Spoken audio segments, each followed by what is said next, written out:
ଯଦି ଆପଣଙ୍କୁ ମିଛ ଲାଗିବ ତାହେଲେ ନିଜେ ବନେଇଲେ ହିଁ ଜାଣିପାରିବେ ଚୁନା ମାଛଠୁ ବି ଅଧିକ ଇଏ ସ୍ୱାଦ। ଆଉ ଥରିଏ ଖାଇଲେ ବାରମ୍ବାର ବନେଇବେ, 5 ମିନିଟରୁ ବି କମ ଟାଇମ ରେ ବନିଯିବ।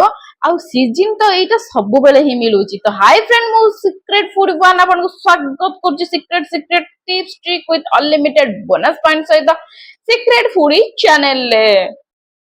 ଏଇଠି ଦେଖିପାରୁଥିବେ ଫ୍ରେଣ୍ଡ, ମୁଁ ନେଇଯାଇଛି ପିଆଜ ସଣ୍ଡା। ପିଆଜ ସଣ୍ଡାର ତାର ପଛ ଭାଗକୁ ଆମେ ଟିକେ କାଟିକି ଏହିପରି ଭାବରେ ଫୋପାଡ଼ି ଦବା, ତାର ତଳ ପାର୍ଟରା କାଟିକି ଫୋପାଡ଼ି ଦବା। ଫ୍ରେଣ୍ଡ ଏଇଠି ମୁଁ ଛୋଟ ଛୋଟ କରିକି କାଟୁଛି। ଫ୍ରେଣ୍ଡ ଯଦି ଆପଣଙ୍କୁ ବଡ ବଡ ପସନ୍ଦ ତ ଆପଣ ବଡ ବଡ କରିକି କାଟି ପାରିବେ, କିନ୍ତୁ ଫ୍ରେଣ୍ଡ ଧ୍ୟାନ ରଖିବେ ଯଦି ଏଇ ରେସିପିରେ ଆପଣ ଏହିପରି ଭାବରେ ଛୋଟ ଛୋଟ କରି କାଟୁଛନ୍ତି ତ ଖାଇବାରେ ମଜା ଡବଲ ହେଇଯାଇଥାଏ।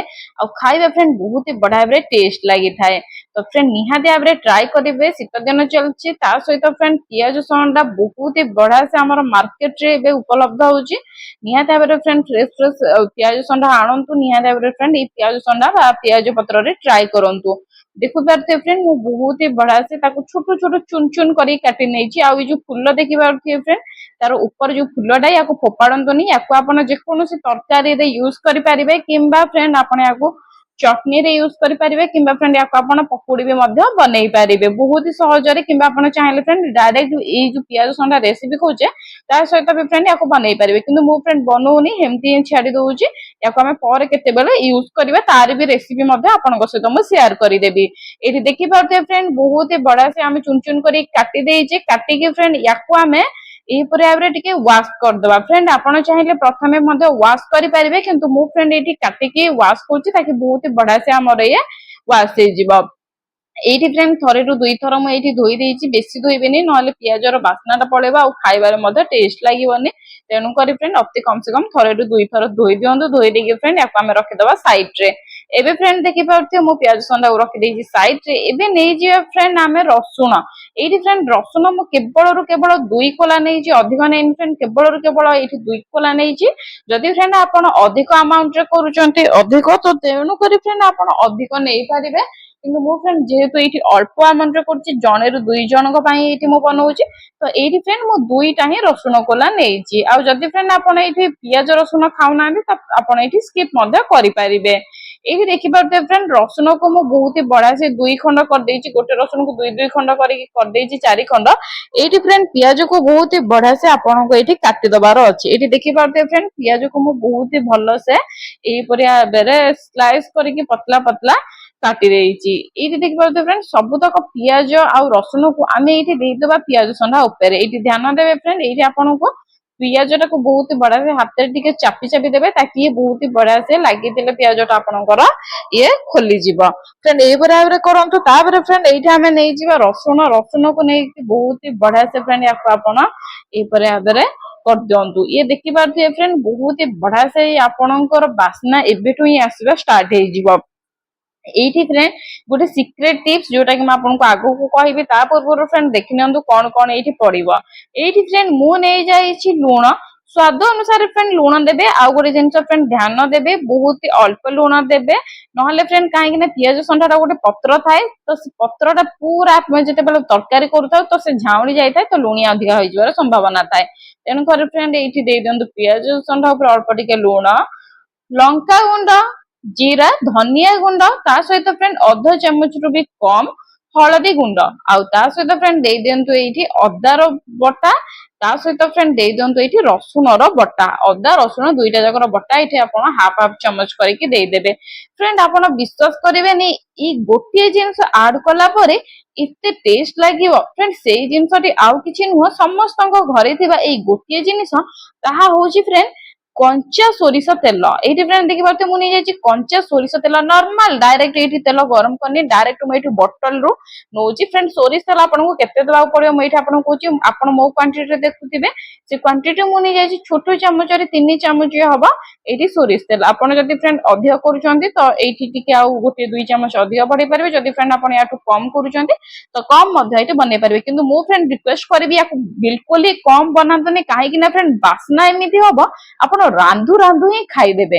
ତ ଏଇଟା ଫ୍ରେଣ୍ଡ କଞ୍ଚା ସୋରିଷ ତେଲକୁ ବହୁତ ବଢିଆ ଭାବରେ ଦିଅନ୍ତୁ, ଚକଟି ଦିଅନ୍ତୁ, ମାନେ ଏଇ ବଢିଆ ଭାବରେ ଟିକେ ଗୋଳେଇ ଦିଅନ୍ତୁ, ମିକ୍ସ କରିଦିଅନ୍ତୁ ଯେମିତି ଆମର ପିଆଜ ତା ସହିତ ଫ୍ରେଣ୍ଡ ପିଆଜ ସଣ୍ଡା ଆଉ ରସୁଣ ଆମର ବହୁତ ବଢିଆ ଭାବରେ ସୋରିଷ ତେଲ ସହିତ ମିଶିଯିବ ଆଉ ସବୁତକ ମସଲା ମିଶିଯିବ ଫ୍ରେଣ୍ଡ। ଏବେଠୁ ହିଁ ବାସ୍ନା ହବା ଆରମ୍ଭ ହେଇଗଲାଣି ଫ୍ରେଣ୍ଡ। ଆପଣ ଚାହିଁଲେ ଏଇ ଷ୍ଟେଜରେ ଫ୍ରେଣ୍ଡ କଞ୍ଚା ଲଙ୍କା ମଧ୍ୟ କାଟିକି ପକେଇ ପାରିବେ, କିନ୍ତୁ ମୁଁ ଫ୍ରେଣ୍ଡ ଏଇଠି ପକେଇ ନଥିଲି କାହିଁକି ନା ଫ୍ରେଣ୍ଡ ଆମେ ଏଇଠି ଦେଇ ଦେଇଥିଲେ ଲଙ୍କା ଗୁଣ୍ଡ।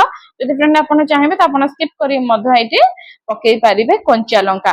ଚାଲନ୍ତୁ ଫ୍ରେଣ୍ଡ ଗ୍ୟାସ ପାଖକୁ ଯିବା। ଗ୍ୟାସ ର ଫ୍ଲେମ କୁ ମୁଁ ଏଇଠି ଅନ୍ କରିଦେଇଛି। ଏଇଠି ଫ୍ରେଣ୍ଡ ମେନ୍ ଜିନିଷ ଯୋଉଟା କି ଆମର ମାଛର ତଡକା ପରିକା ଲାଗିବ ମାନେ ବାସ୍ନା ହବ ବହୁତ ହି ବଢିଆ ସେ କଡେଇକୁ ପୁରା ଗରମ କରିଦିଅନ୍ତୁ। ଗରମ କରିକି ଫ୍ରେଣ୍ଡ ଏଇଠି ଦେଇ ଦିଅନ୍ତୁ ସୋରିଷ। ସୋରିଷ ଫ୍ରେଣ୍ଡ ଏଇଠି ଆପଣଙ୍କୁ ଧ୍ୟାନ ଦବାକୁ ପଡିବ, ସୋରିଷ ଦେଲା ମାତ୍ରକେ ଆପଣଙ୍କୁ ଟିକେ ଏଇଠି ଚଲେଇବାକୁ ପଡିବ, ନହେଲେ ଫ୍ରେଣ୍ଡ ଯଦି ବେଶୀ ଗରମ ଥିବ ତ ଆପଣଙ୍କର ସୋରିଷ ଟା ପୋଡି ଯିବାର ସମ୍ଭାବନା ଥିବ। ତେଣୁକରି ଫ୍ରେଣ୍ଡ ଏଇଠି ଆମେ ଦେଇଦେବା ସୋରିଷ। ଏଇଠି ଧ୍ୟାନ ଦେବେ ଫ୍ରେଣ୍ଡ କୌଣସି ପ୍ରକାର ତେଲ ଆମକୁ ପକେଇବାର ନାହିଁ। ତ ସୋରିଷ ଦେଇ ଦିଅନ୍ତୁ ଅଧ ଚାମଚ, କି ଆପଣ କେତେ କ୍ୱାଣ୍ଟିଟି ଯଦି ବଢଉଛନ୍ତି ତ ସେଇ ଅନୁସାରେ ଫ୍ରେଣ୍ଡ ଆପଣ ଏଇଠି ବଢେଇ ପାରିବେ। ଏଇଠି ଦେଖିପାରୁଥିବେ ଫ୍ରେଣ୍ଡ ସୋରିଷ ମୁଁ ଦେଇଦେଇଛି। ଏଇଠି ମୁଁ ନେଇଯାଇଛି ଶୁଖିଲା ଲଙ୍କା। ଏଇଠି ଫ୍ରେଣ୍ଡ ଶୁଖିଲା ଲଙ୍କା ଆପଣଙ୍କୁ ନବାକୁ ପଡିବ। ଏଇଠି ଫ୍ରେଣ୍ଡ ମୁଁ ନେଇଯାଇଛି ଶୁଖିଲା ଲଙ୍କା, ତାକୁ ଆମେ ଏଇପରି ଭାବରେ ଛୋଟ ଛୋଟ କରିକି ଛିଣ୍ଡେଇ ଦେଇଛେ। ଫ୍ରେଣ୍ଡ ଆପଣ ଚାହିଁଲେ ଏଠି କଞ୍ଚା ଲଙ୍କାର ବି ମଧ୍ୟ ୟୁଜ କରିପାରିବେ, ତାର ବି ମଧ୍ୟ ବଢିଆ ବାସ୍ନା ହବ। କିନ୍ତୁ ମୁଁ ଫ୍ରେଣ୍ଡ ଏଇଠି ନେଇଛି ଶୁଖିଲା ଲଙ୍କା ତା ସହିତ ସୋରିଷ, କାହିଁକି ନା ଫ୍ରେଣ୍ଡ ତାର ଗୋଟେ ଅଲଗା ବାସ୍ନା ହେଇଥାଏ। ଟିକେ ଫ୍ରେଣ୍ଡ ସୋରିଷଟାକୁ ଛାଡିଦବା ଫୁଟିବା ପାଇଁ। ଆପଣ ଦେଖିପାରୁଥିବେ ଫ୍ରେଣ୍ଡ ବହୁତ ବଢିଆ ଭାବରେ ଫୁଟିକି ସେ କଡେଇରେ ଏପଟ ସେପଟ ହଉଛି, ଆପଣ ଦେଖିପାରୁଥିବେ ଫ୍ରେଣ୍ଡ। ସେଇ ଷ୍ଟେଜରେ ଆମକୁ ଦେଇଦବାର ଅଛି ଆମର ଏଇ ଗୋଳେଇ ରଖିଥିବା ପିଆଜ ସଣ୍ଡା, ପିଆଜ, ରସୁଣ ତା ସହିତ ସବୁତକ ମସଲା ଏଇଠି ଫ୍ରେଣ୍ଡ ଦେଇ ଦିଅନ୍ତୁ। ଦେଇକି ଫ୍ରେଣ୍ଡ ବହୁତ ବଢିଆ ସେ ଗୋଳେଇ ଦିଅନ୍ତୁ। ଆଉ ଆପଣଙ୍କୁ ଫ୍ରେଣ୍ଡ ଏଇଠି କିଛି ବି ଜିନିଷ ଆଡ କରିବାକୁ ପଡିବ ନାହିଁ। ବସ୍ ଏତିକି ଜିନିଷ ଫ୍ରେଣ୍ଡ ଆପଣଙ୍କୁ ଏଇଠି ଦେଇଦବାର ଅଛି। ଏଇଠି ଫ୍ରେଣ୍ଡ ଦେଖିପାରୁଥିବେ ନା ବହୁତ ହି ସହଜ ଏଇ ରେସିପିଟା। ଆଉ ଏଇଟା ଫ୍ରେଣ୍ଡ ଆପଣ ରୁଟି, ପରଟା, ପୁରୀ, ପଖାଳ, ଗରମ ସବୁଥିରେ ଖାଇପାରିବେ, କିମ୍ବା ଫ୍ରେଣ୍ଡ ସେମିତି ବି ମଧ୍ୟ ଖାଇପାରିବେ। ଫ୍ରେଣ୍ଡ ଯୋଉମାନେ ନନଭେଜ ଖାଉଛନ୍ତି ସେମାନଙ୍କୁ ଥରେ ଏହିପରି ଭାବରେ ବନେଇକି ଦିଅନ୍ତୁ। ଯଦି ଭଲ ନ ଲାଗିଛି ତାହେଲେ ଆସିକି ମତେ କମେଣ୍ଟ କରିବେ କି ଭଲ ଲାଗିନି ବୋଲି, କିନ୍ତୁ ମୁଁ କହୁଛି ସେ କମେଣ୍ଟ କେବେ ଆସିବ ନାହିଁ। କାହିଁକି ନା ଫ୍ରେଣ୍ଡ ଇଏ ଟେଷ୍ଟ ଏତେ ଥିବ, ଆପଣ ଯଦି ଥରିଏ ବନେଇବେ ତାହେଲେ ବାରମ୍ବାର ବନେଇକି ଇଏ ଖାଇବେ। ତ ୟାକୁ ଫ୍ରେଣ୍ଡ ବହୁତ ବଢିଆ ଭାବେ ସେ ଆପଣଙ୍କୁ ଟିକେ ଘୋଡେଇ ଦବାର ଅଛି। लो ଟୁ ମିडियମ फ्लेम କରିକି ଘୋଡେଇ ଦେବେ ଫ୍ରେଣ୍ଡ, ହାଇ फ्लेम କରିବେ ନାହିଁ, ନହେଲେ ତଳେ ଲାଗିଯିବାର ଟିକେ ସମ୍ଭାବନା ଥାଏ। ଏଇଠି ଫ୍ରେଣ୍ଡ ଦେଖିପାରୁଥିବେ ଫ୍ରେଣ୍ଡ ବେଶୀ ନାହିଁ, କମ ସେ କମ 2 ମିନିଟ ଆପଣଙ୍କୁ ଘୋଡେଇ ଦେବାର ଅଛି। 2 ମିନିଟରୁ କମ ଘୋଡେଇ ପାରିବେ, କିନ୍ତୁ 2 ମିନିଟରୁ ଅଧିକ ଘୋଡେଇବେ ନାହିଁ। 2 ମିନିଟ ପରେ ଟିକେ ପାଣି ଦେଇଦେବେ। ଏଇଠି ଫ୍ରେଣ୍ଡ ମୁଁ ନେଇଯାଇଛି 3 ରୁ 4 ଚାମଚ ପାଣି। ସେଇ ଯୋଉଥିରେ ଆମେ ଗୋଳେଇଥିଲେ ସେଇଥିରେ ଟିକେ ପାଣି ଦେଇଥିଲି। ତାକୁ ବହୁତ ବଢିଆ ଭାବରେ ହଲେଇ ଦେଇଥିଲେ, ତାକି ଆମର ଯାହା ବି ଏକ୍ସଟ୍ରା ମସଲା ଲାଗିଥିଲା ସେ ସବୁ ମଧ୍ୟ ଆମର ଏଇ ତରକାରୀ ଦେହକୁ ଆସିଲା ଭାରି। ତ 3 ରୁ 4 ଚାମଚ ଫ୍ରେଣ୍ଡ ଆପଣ ନର୍ମାଲି ମଧ୍ୟ ପାଣି ଦେଇପାରିବେ। ପାଣି ଦେଇ ଦିଅନ୍ତୁ ଫ୍ରେଣ୍ଡ 3 ରୁ 4 ଚାମଚ ପାଣି ଦେଇକି ବହୁତ ବଢିଆ ସେ ୟାକୁ ଟିକେ ଆପଣ ମିକ୍ସ କରିଦିଅନ୍ତୁ। ଆଉ ଫ୍ରେଣ୍ଡ ଏଇଠି ଆପଣଙ୍କୁ ଧ୍ୟାନ ଦେବାକୁ ପଡିବ, ଏଇଠି ଆପଣଙ୍କୁ फ्लेम एकदम बहुत बड़ा भाव से लो रखा पड़ो। ये देखिए फ्रेंड बहुत ही बढ़िया से आम तरकारी रेडी हो गलानी पियाज संडार। ये देखिए फ्रेंड बहुत ही बढ़िया से गैस टी बंद कर दिंतु। चलतु फ्रेंड पानी दबार ध्यान देवे फ्रेंड, पानी दबार बस गोटे मिनट आप पके सिझे देवे, आपको गैस टाक बंद कर देवार अच्छी। एवं फ्रेंड आम गैस टी बंद कर दे खाइबार पूरा चूना माछ भी कम स्वाद नुह, चूना माछ भजा परी लगुच। आशा कर फ्रेंड सिक्रेट फूडी चैनल आपंकर ये छोटिया रेसिपी मोर आपको पसंद आसो। जब फ्रेंड पसंद आस तो like comment share and subscribe कर, एपर्यंत शेयर करना जल्दी जातु शेयर कर दिखाँ से जो पियाज संडा खाଇବା पसंद कि पसंद नुह। चूना माछर स्वाद जदि दरकार निरा आमिष दिन फ्रेंड यहाँ निहाती फ्रेंड ट्राए करूँ। सहित फ्रेंड आप गार्निश करेंगे, आपंकर जो पियाज संडा फूल गार्निश करेंगे। या फ्रेंड आप सालाड रे यूज करेंगे कि खाई पारे। ये फ्रेंड आज छोटिया रेसिपी। आशा कर फ्रेंड मोर नुआ नुआ रेसिपी आपको पसंद आस लाइक सहित ठोकी दिंतु, कमेंट रे कहतु नेक्स्ट रेसिपी आपको कौन दरकार। जदि केबे भी करन निश्चिंत भाव में ट्राए कर, बहुत ही मस्त है, बहुत ही टेस्ट है। मुझे भाभी ताठू भी अधिक 2 गुणा 4 गुणा बहुत ही बेस्ट सुपर है। चूना माछटू भी अधिक लगुच। निहाती भाव में ट्राए करूँ, थोड़े करेंगे बारंबार करेंगे। जो मैंने खाया को भल पाते निहाती भाव में फ्रेंड एमती ट्राए करूँ, स्पेशल रिक्वेस्ट।